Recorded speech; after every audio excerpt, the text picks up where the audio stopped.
Hoje percorreremos o troço do caminho francês entre Puente la Reina e Estela. Passaremos a ponte histórica, e deixaremos definitivamente para trás o rio Arga, e entraremos em terras agrícolas. Também veremos os primeiros vinhedos, um prelúdio das grandes zonas vitivinícolas que veremos nos próximos dias. Hoje a etapa não é difícil, temos apenas um par de subidas, uma antes de Manharu e outra na própria cidade de Sirauqui, que nos farão sofrer um pouco. Mas o dia é fácil até chegarmos ao nosso destino, a cidade histórica de Estela. Vamos lá!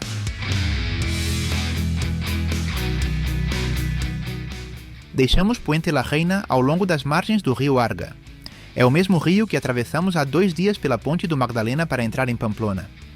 Assim que o deixarmos, avançaremos por uma forte subida. É 1 quilômetro com uma inclinação média de 10% que nos leva a Manharu. Nesta localidade seremos recebidos por um cruzeiro do século XVII à direita. Atravessaremos o pequeno núcleo urbano contemplando algumas grandes casas e palácios da mesma época.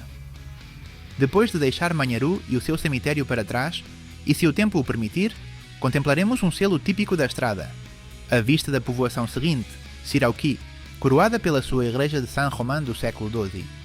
As encostas serão um pouco íngremes. Descansaremos no cimo e sairemos de Sirauqui por um caminho antigo.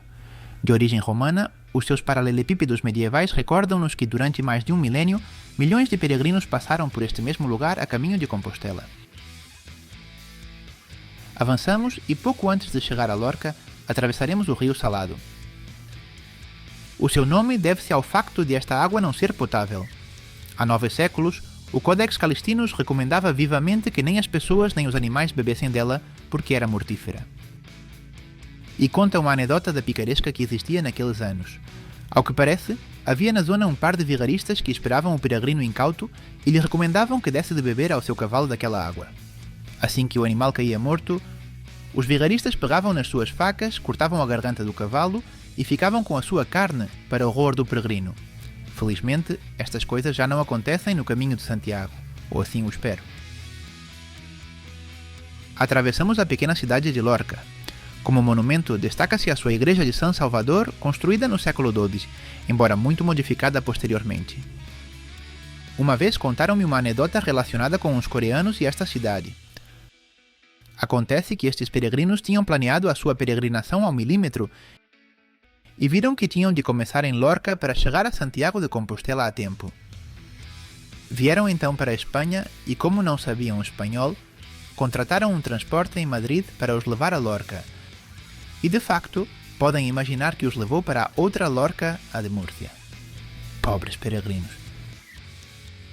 O nosso próximo destino, 5 km depois, é Vila Tuerta. Entramos no centro da cidade atravessando uma pequena ponte românica sobre o rio Iranzu. No centro, passaremos junto à sua igreja da Assunção de Nossa Senhora do século XII.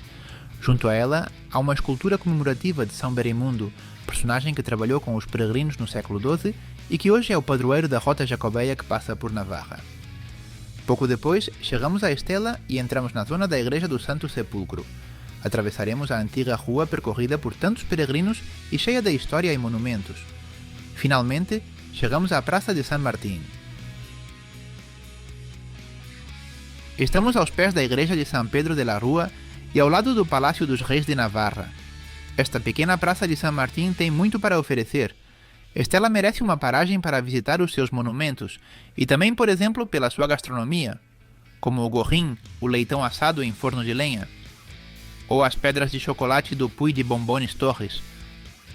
Se quiser saber mais sobre Estela, aceda ao vídeo que temos sobre esta cidade na nossa aplicação Buen Camino de Santiago ou no canal YouTube da editorial Buen Camino. Vemo-nos no próximo vídeo.